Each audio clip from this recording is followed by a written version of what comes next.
The poor brown Hotpoint Junior hasn't had a fab time so far, as you can tell by the fact that it's still apart quite a number of months later. We've had some issues, I'll tell you what they are, and then hopefully we'll have a look at something that might move this all along a little bit. So, let's show you why this is broken. Oh dear.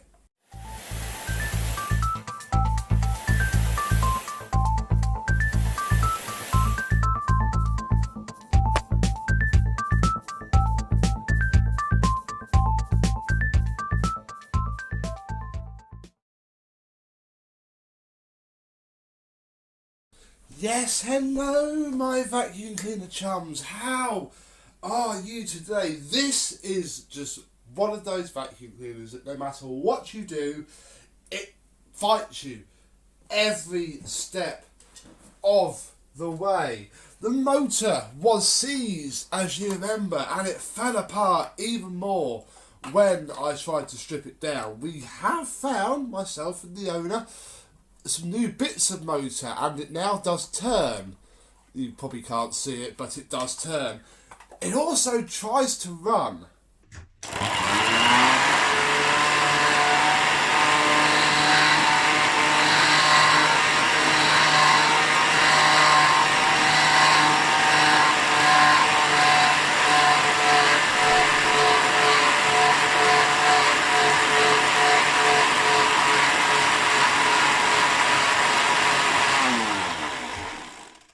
Rather annoying, and it has been sat just out of sight for a few months because they're quite rare. The owner found a correct bag, which is brilliant because, and I can do this now, there's just no point in keeping this one at all. Plus we don't think it's original because there are pictures of these in catalogues and stuff over the internet, and this is the bag it wore, so that's good. And obviously everything else is in here. Actually, we did find the new brush roll. The owner found the new brush roll, but it doesn't fit. The end caps are different to the one that it wears. So yes, it's been a bit of a bum ride, really. The owner still wants it saved because he's been collecting for decades and has never seen a brown one. It's obviously a shame about the crack, but nothing we can do about it. I can probably make it disappear. I mean, like that, you can't see it. And once I've got rid of all my fingerprints and given it another polish and wax, it might detract completely. All I've got to hope is that it doesn't flip and go anymore. Well, what's all this got to do, Becco? Why are you showing me how rubbish you are at fixing vacuums? Well, as rare as hen's teeth as these are, other day, another one popped up for sale. It was on one of the vacuum cleaner collector groups on Facebook. Somebody have found it, bought it. They obviously are about. That's usually what happens with these rare ones. As soon as you start talking about them, they all come out of the woodwork. But he didn't have a very good time with, oh goodness, with this vacuum. Oh, right. Hang on. It's in a box. There we go. Oh, that's a nice box with the key for that. Yeah, he had it shipped to him. He was quite looking forward to it. But it broke in transit. We'll probably find it out in a minute. So he posted on Facebook saying, stupid thing, anybody just wants it for what I paid for it. Enter guy who owns the brown one. And the rest, as they say, is where we are now. So, what does our spares machine have? Well, we have, can I pull this out? Yes, we do have ourselves a handle. Although it is in 100% worse shape than the one we had. And also, well, you can tell from their look that all was not well when this thing was shipped. Oh, looks like we're going to see it all now, look, because it's all still together. We have, folks, a green one. Actually, a very vivid green. I thought it would be more pale, but a green one nonetheless. There we go. Look, it got smashed. They didn't take the bottom handle off, which you can do. It's just 2 screws there that aren't even in it anyway. But no, it broke, and it's a sort of aluminium, so the chap who bought it tried to glue it and said it literally lasted until he reclined the handle to use it, and that was it. So we have a spares one, another one. The incredibly rare Hotpoint Junior. We've now got 2. The idea is, basically, we're going to quickly go through this, and I'm going to make the brown one excellent using this machine. Now, I can't take the bag off without unscrewing it, but the bag's in excellent condition. All it has an inner bag fitted. What brand of inner bag? It's a nice, genuine Hoover H1 look. A fair shout indeed, because obviously it is a top fill machine, so that's good. What's underneath? Well, we have a million times better brush roll, so that's good.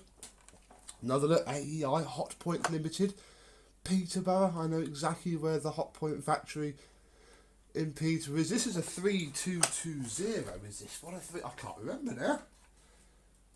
This is a 13230, so it is wrong. And actually, look, it's changed to British Domestic Appliance. I think this one's the earlier one, and this one's the later one. There's been a fair, but no, there hasn't really. It's always, obviously that gets covered by this.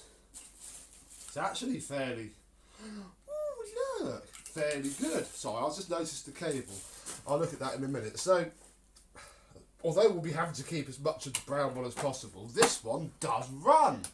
And that means that all I'm going to do really is transplant its motor into this one and its brush roll, and this one will then be a spares machine. Which is very exciting really. It should clean up very nicely. I mean, it'll need a new handle bail, but it's just such a dark colour of green. I thought it would be more light, like the bag almost. Anyway, my thing was the cable. Again, it's a beautiful green ribbed cable. That's in fantastic condition. It's got a Duraplug unbreakable rubber round plug. So whether it doesn't look like it's been plugged in for a while, whether it was used somewhere where they had a circuit with this, or it's just that old, although it doesn't look that horrific, that it's, you know, just not been used. Another thing I need to dive into here quickly to show, get open, to show you is, diddly-diddly-do, the switch. It's broken on this brown one. I don't think I've got the remains anymore. Basically, there's a little dimple that sits in there of plastic, and that had snapped, rendering the switch inoperable. And I was going to put a bodge in, to be fair, because it looked fairly simple. But, look, we now have a working switch. So I am now actually fairly confident that we can get this one into this one and have a fully running Hotpoint Junior. Even, actually, you know, I don't know if that's more yellow because it's faded or if it should be white, although knowing where it sits, yeah, actually, yeah, you could. It's not too difficult to take apart. It's all of the handle bail that I do not want to touch because it's all sprung in and not very good. So, there we go. 2 very rare, very rare vacuum cleaners. Only one will survive for now because, again, hot off the press, the person who owns this does have another one of these that is very tatty. So, of course, I'll get that in at some point, and I shall make one good one out of the 2 of these, and then all of the spare parts can be kept because you can't get spares for these. God knows how he found this brush roll. I know finding the fan took buying just a lot of random fans before one came up. So yes, it'll be good to have it finished, it'll be good to have it running. It's a shame it's so physically broken, but you know, I can't do much about that, and hopefully when it's all together properly, because it's not together fully at the minute, it'll pull itself together a bit more. Who knows? We shall find out in the actual after video when we can see the subject of this running thanks to this spares machine. So there we go. Short little update for you. Hope you've enjoyed. Thanks for sticking by, and I and this Hotpoint, and maybe this one, will see you soon. Bye bye.